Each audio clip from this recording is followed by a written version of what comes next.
माझे नाव श्रावणी शिवशंकर यावलकर. मी इयत्ता 9वीमध्ये शिकते. माझ्या शाळेचे नाव श्री बाळेश्वर विद्यालय बागल. मी स्वदेशी या विषयावर तुम्हाला थोडी माहिती सांगणार आहे. स्वदेशी वस्तू म्हणजे आपल्या देशात तयार झालेल्या वस्तू. स्वदेशी वस्तूंचा वापर करणे हे देशाच्या प्रगतीसाठी खूप महत्त्वाचे आहे.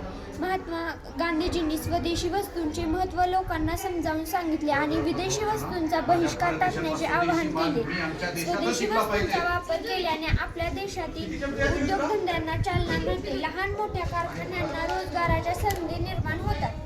यामुळे बेरोजगारी कमी होण्यास मदत होते. स्वदेशी वस्तू आपल्या हवामानाला आणि जीवनशैलीला योग्य असतात, म्हणून त्यांचा वापर अधिक फायदेशीर ठरतो. परदेशी वस्तूंवर अवलंबून राहिल्यास आपल्या देशाचे अर्थकारण कमजोर होते, परंतु स्वदेशी वस्तूवर वापरल्यास परकीय चलनाची बचत होते आणि देश वोकल फॉर लोकल या संकल्पनेतून पुन्हा स्वदेशी आपल्या दैनंदिन जीवनात स्वदेशी वस्तूंना प्राधान्य देणे ही प्रत्येकाची जबाबदारी आहे. आपण सर्वांनी मिळून स्वदेशी वस्तूंचा वापर केला तर आपण देश सक्षम, मजबूत आणि प्रगत होईल. यामुळे अर्थव्यवस्था बळकट होते. आपण स्वदेशी वस्तूंचा वापर केला तर आपला देश आत्मनिर्भर बनतो. बाहेरच्या देशांवर अवलंबून राहावे लागत नाही. यामुळे भारताची ताकद आणि प्रतिष्ठा जागतिक स्तरावर वाढते. स्वदेशी वस्तूंमध्ये आपल्याला परंपरा आणि संस्कृतीचे दर्शन घडते. हातकला परंपरा संस्कृतीचे दर्शन घडते. हातमाग पारंपरिक कपडे, खाद्यपदार्थ या वस्तू वापरल्याने आपल्या संस्कृतीला आधार मिळतो. स्वदेशी वस्तूंचा वापर करणे काळाची गरज आहे. प्रत्येक भारतीयाने देशात तयार झालेल्या वस्तूंना प्राधान्य दिले पाहिजे.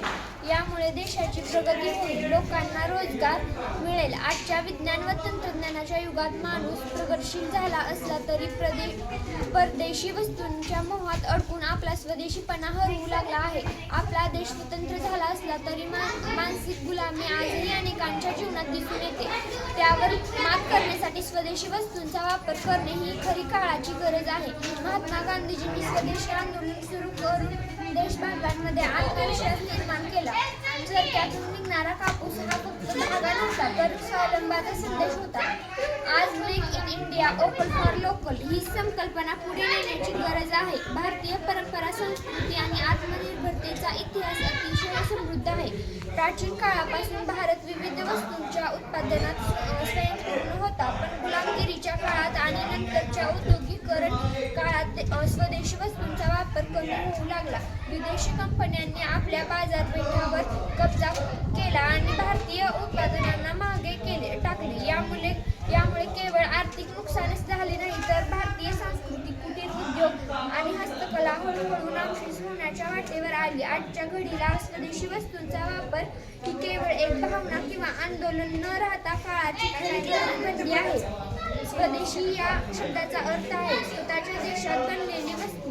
स्वदेशी वस्तू म्हणजे अशा वस्तू ज्या आपल्या देशात तयार झालेल्या असतात आणि ज्या आपल्या देशातील लोकांच्या श्रमातून निर्माण झालेल्या असतात. या उलट विदेशी वस्तू म्हणजे या वस्तू ज्या इतर देशातून आयात केल्या जातात.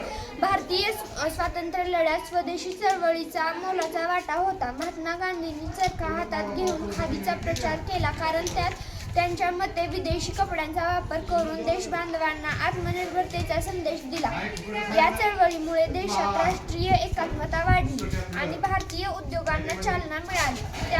त्या काळी ही एक राजकीय चळवळ होती, पण आजच्या काळात ती सामाजिक आणि आर्थिक गरज बनली आहे. आत्मनिर्भर भारतासाठी नरेंद्र मोदी यांनी आत्मनिर्भर भारत अभियान सुरू करताना लोकांना स्वदेशी वस्तू वापरण्याचे आवाहन केले. जर आपण स्वदेशी वस्तू खरेदी केल्या तर त्यामागे काम करणाऱ्या आपल्या देशबांधवांना थेट आर्थिक फायदा होतो.